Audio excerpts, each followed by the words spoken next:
You are listening to part 1 of episode 36 of the Psychotherapist Podcast, a podcast featuring myself, Malcolm Clancy, as I lay on the couch and I cry and I talk about my feelings with my psychotherapist, Sir Bopper the Magnificent and Terrible.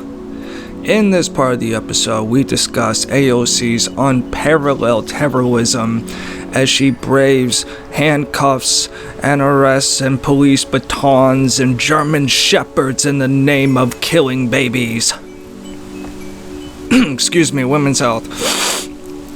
Oh God, can I keep that? I'm gonna leave it in. We also discuss how January 6th is an inside job, and we also talk about gambling addiction, the most sinister of addictions. All that and more on this episode of the Psychotherapist Podcast. Okay, I'll hit it so it has a nice long ring to it and follow it out, okay? Alright.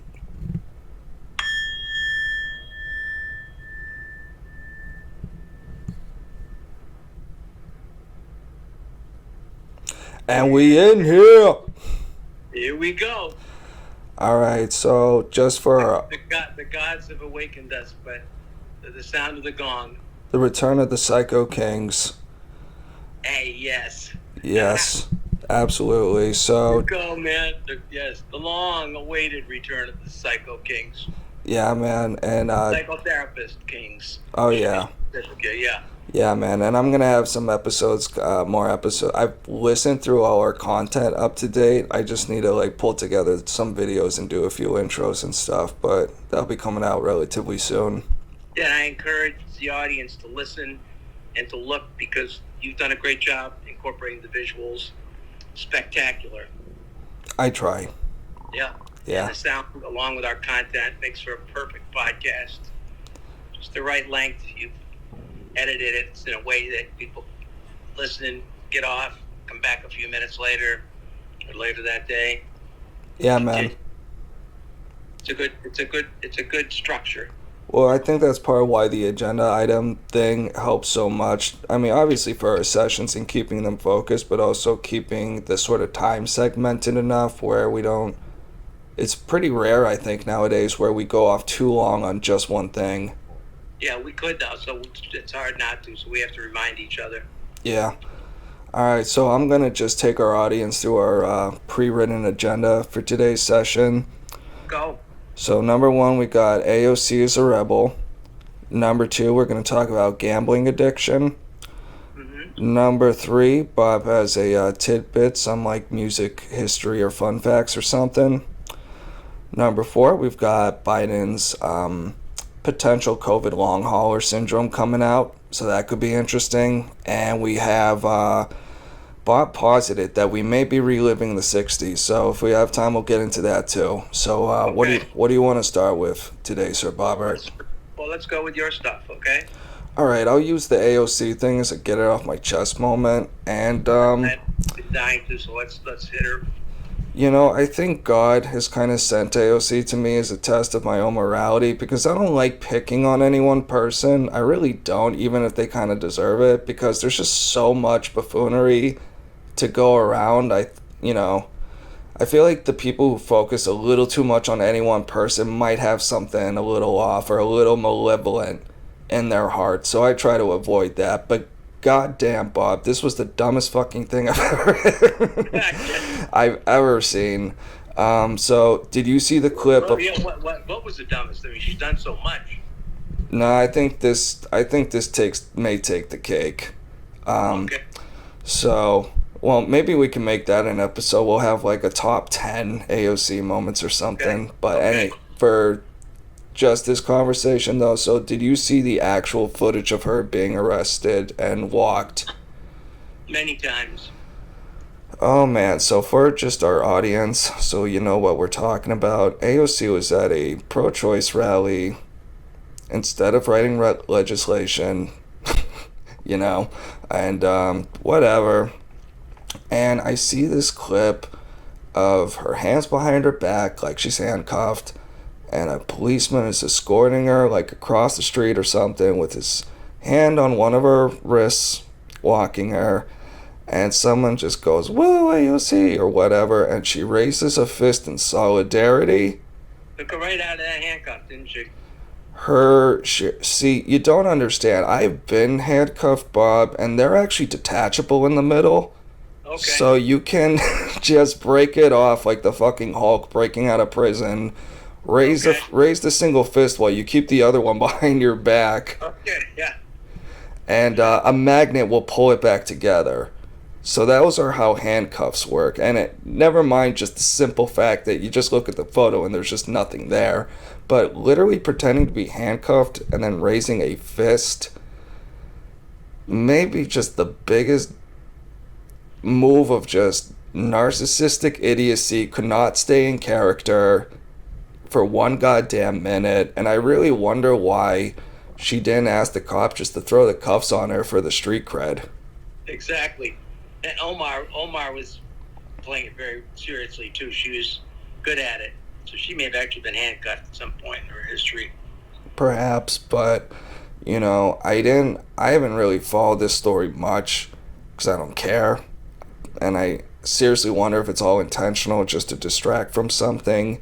Because I didn't read it, but I did see some headline after the fact of like from the Hill or something say AOC insists that she was arrested and she wasn't faking it. And I'm like, you really are a gaslighting devil, aren't you? Yeah, right. Oh, man. What a way to win fans, huh? I mean, I've been handcuffed. I mean, I think that kind of goes to just how these people are still in high school. Yeah, exactly. You know what I mean? Like, someone gets arrested at the party, they're the cool kid. Mm-hmm. Someone gets arrested in real life, they're the loser whose fucking son has to come over and, like, pay their bail and some shit. Exactly. But... No, is what you told me about handcuffs from your experience true? That I can just detach them and reattach them? No, that's complete nonsense. Oh, that's what I thought, because I was arrested a few times in my protest days. Yeah, quite a few, actually. And, boy, there's no way we could raise our hands. And that was part of the joy of it for those putting the cuffs on us. Nobody was going to be raising any fists when the cuffs were on. I mean, I would absolutely love to see someone put handcuffs behind their back and try to do that. Yeah, you can't. It's literally impossible. Totally. Totally. And just the fact that she's like, insisting on, saying it was real or shit. Do you think it's like, on some level, it's some Yuri Bezmenov shit where they just want to push so much, like, basically shove the gaslighting so in your face to the point where they can tell you 2 + 2 is 5 and their followers will just believe it? I like to give them that much credit. Yeah, that's a good point. Yeah. I just think they're just buffoons.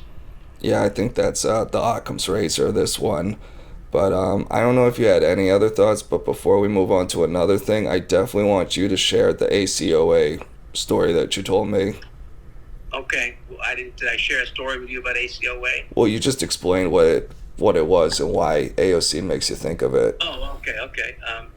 Well, we'll do that in a second. But the other factor about AOC that nobody mentions, and I feel a certain proprietary interest in this, is that she went to BU, and so did I. And there's the BU factor there that's ever present. And BU women especially, and I'll get castrated for this, but it's the truth. The prototype of the very rich, spoiled, what's the word, entitled, pissy bitch, who thinks that, her poop doesn't stink. And I see her as acting like that. Oh, and absolutely. It's all about me. Look at me, look at me, look at me. Yeah, I mean, that's why when Alex Stein called her a big booty Latina, she was all for it. Oh, yeah, sure. Yeah.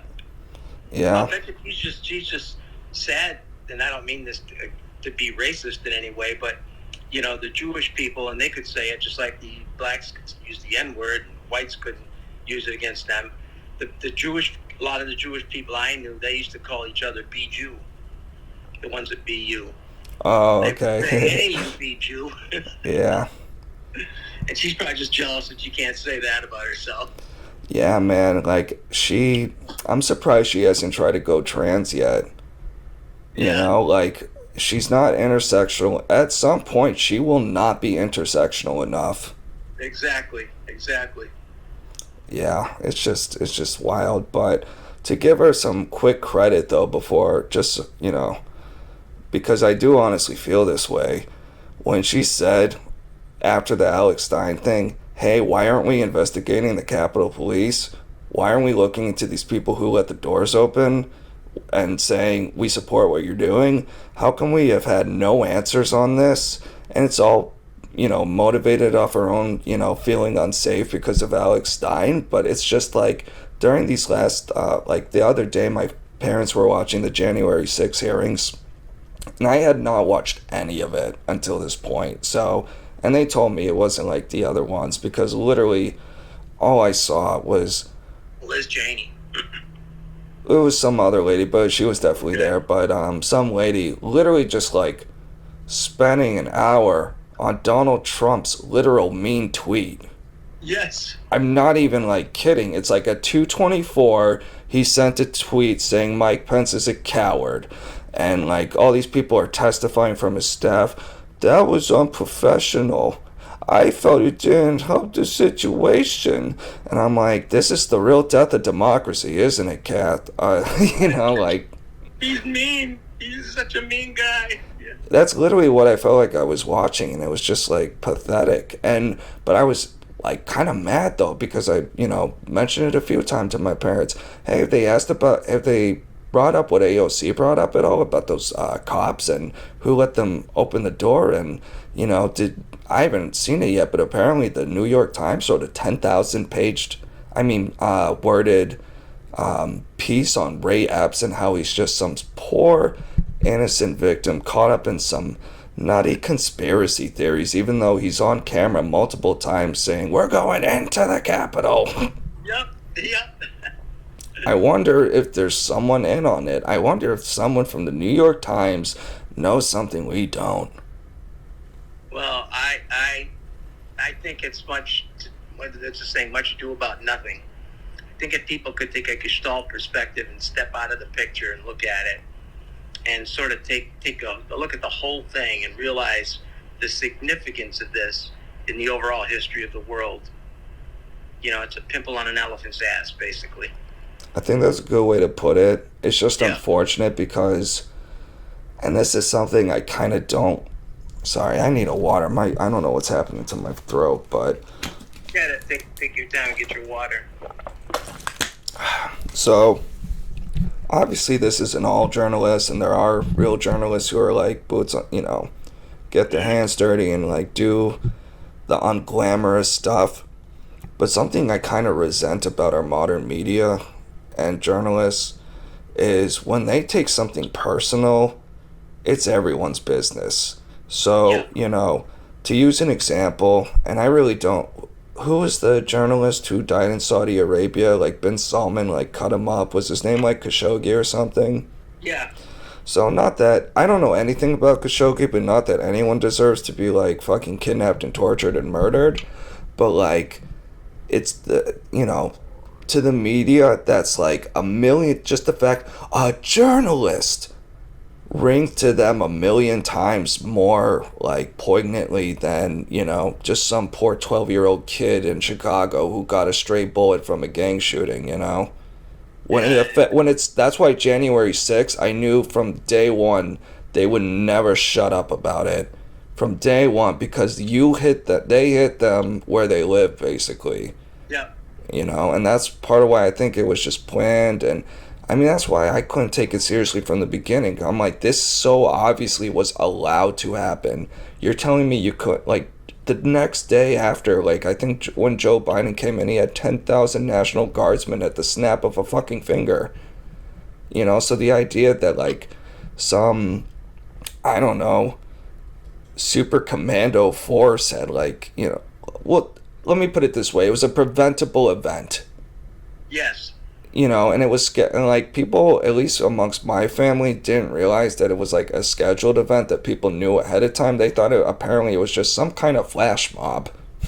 spontaneous. Yeah, totally. Was not. Yeah. Totally. I swear they've already proven that some people have hired Hollywood people to orchestrate their marches and things like that. This was totally orchestrated. I'm just amazed they didn't have a rehearsal. Maybe they did. That would have been hilarious, and they probably did in like the dead of night and like Right. cut all the cameras or some shit. Yeah. But it's just as far as January 6th, like, I just don't fucking care. I haven't cared for a long time. It's an ugly fucking day. Well, you're not alone in not caring, because I think that the percentage of people who care is well under 10%. Yeah, I don't know. I couldn't put an exact number, but definitely below 50 for me. And, it's just like, to go back to what I resent about journalists, is like they get to decide what we all go crazy over. Like when at some level it's going to happen. It makes sense. Like Ukraine war breaks out, whatever. But hey, does anyone remember the Rohingyas? Remember when that was like our whatever casualty porn, And there's just so many different things going on in the world. Like the fucking shit in Yemen. Any journalist with any fucking balls would be like, this is the most obvious example of like American just military industrial complex imperialism sheerly for the sake of money and like genociding like the poorest country in the Middle East. I thought you guys were supposed to be compassionate liberals, but whatever. Yeah, exactly. Whatever. Ay. So much for that. Yeah. So do you want to switch to a new agenda item? Yeah, you were asking me. I said ACOA, but I confused ACOA with AOC, and the reason that happens is ACOA stands for Adult Children of Alcoholics, and because I've done so much work in addictions and alcoholism, that's one of the That's all you hear. Imprinted. That's all I hear. Every time I hear AOC, I have no idea what her parents were like at all, but I mean, she's just too close to it, the sounding of it and everything is just too close. Well, Sandy Cortez is from the she's from the Bronx. Yes, she is. God, just a second I hear her voice, she still sounds like a fucking child. It's just ugh. Exactly, that's the BU part. Oh yeah, but anyway, moving on, because AOC is just... Yeah, not worth a long conversation. Right. Although she ties in a little bit to when I talked about are we revisiting the 60s? Because in a nutshell, what I see is, these divisions, these party misalignments, where people are so far apart in terms of what they agree on, and these sporadic leaders spring up. Some are legitimate, some are just, pieces of crap, who step in and out of the spotlight, she being one of them. I'm sure she sees herself, dreams of herself in a Che Guevara, type beret, when the kids wearing AOC t-shirts and things like that. It's probably her she's 100% like the useful idiot who would play Revolution dress up and would the second Yuri Bezmenov explained this really well. When the communists take over, they used to get to that power, they need a lot of sympathetic liberals and kind of normal people. And once the sort of communists seize power, the first people lined up against the wall and shot are usually actually the liberals, because once they realize that this beautiful communist, collective we were all going to be part of is a sham, that it's basically gangsterism, they become very disillusioned very quickly, and they become very dangerous as a result. So they're like, basically systematically, AOC would have been definitely would have been one of those people, I think, just lined up against a wall and shot, and, thought she was on her way to a birthday party or some shit. I don't fucking know. But useful idiot does fit her, basically. As far as like the sort of Davos Great Reset agenda, for sure. Explain that. Well, the sort of Green New Deal she came up with, I never read it or looked into the details, but apparently it was just like stuff that would have been really disastrous economically. Like if we, I'm not saying it's even in that, but let's just say we did the Greta Thunberg thing where we just got rid of fossil fuels tomorrow, it would be an apocalypse. Millions, no, hundreds of millions at least would fucking die horribly.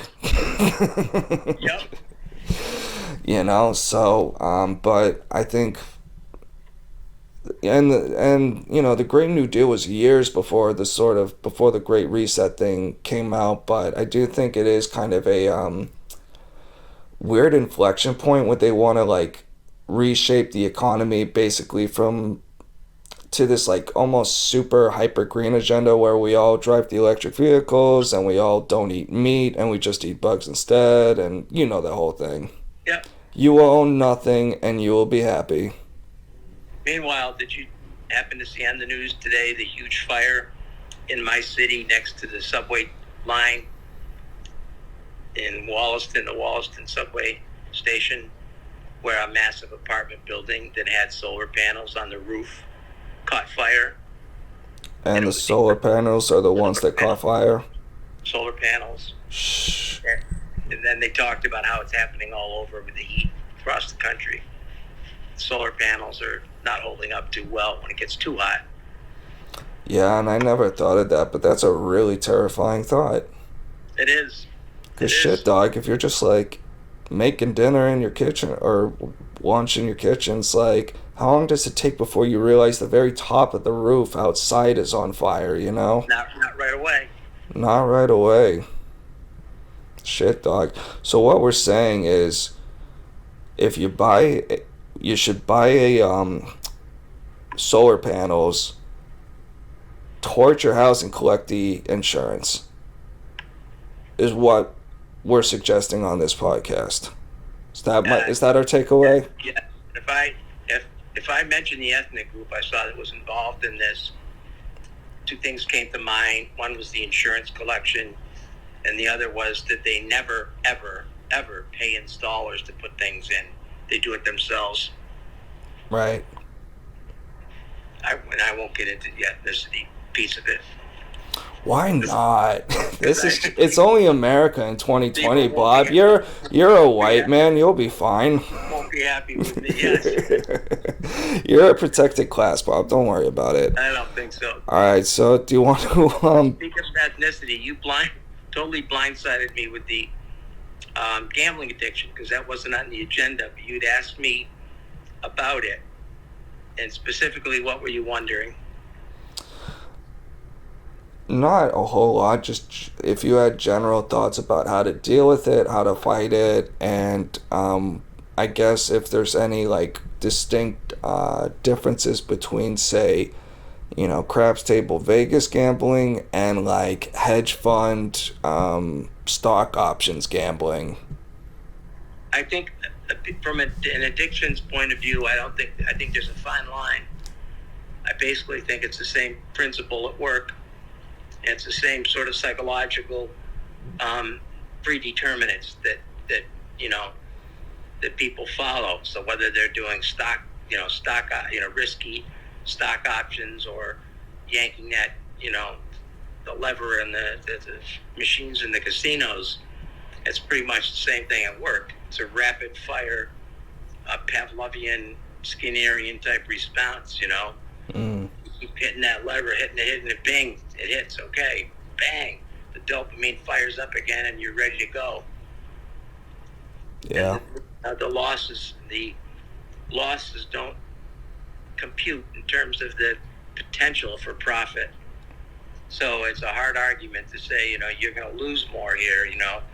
People rarely use that as a reason to slow down people's addictions in gambling, because it's just sort of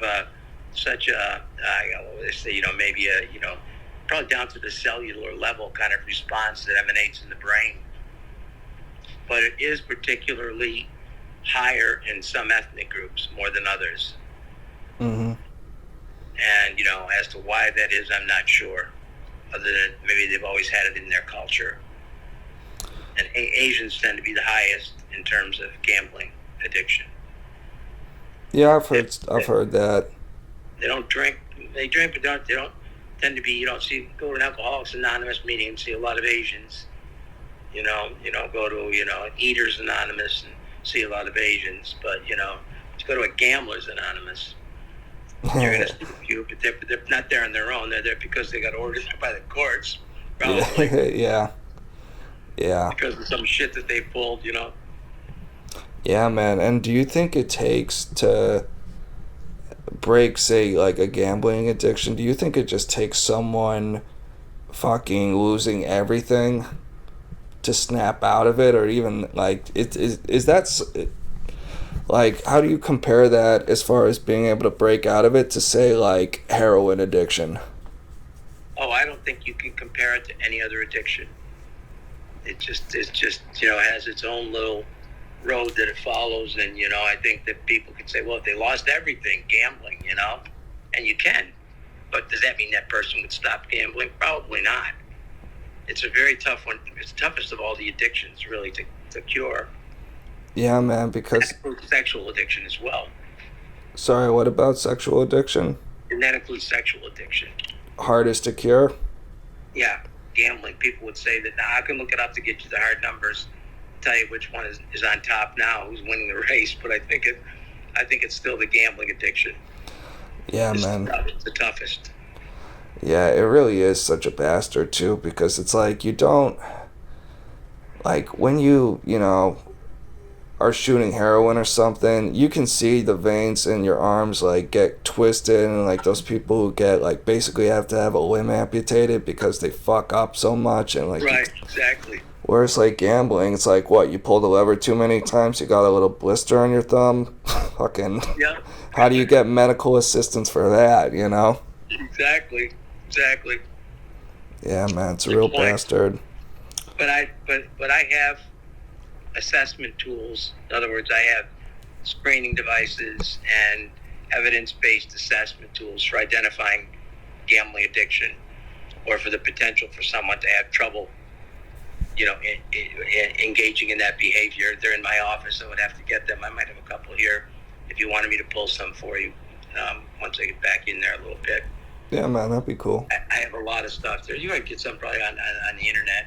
There's some very cool screeners. They're very short, maybe 10 questions, that give you an idea of the potential for someone to have trouble gambling. Whether gambling could potentially be a problem. Cool, man. So I'm thinking I'm going to cut the tape now for the sake of editing, and then do you want to move on to the next thing? Sure.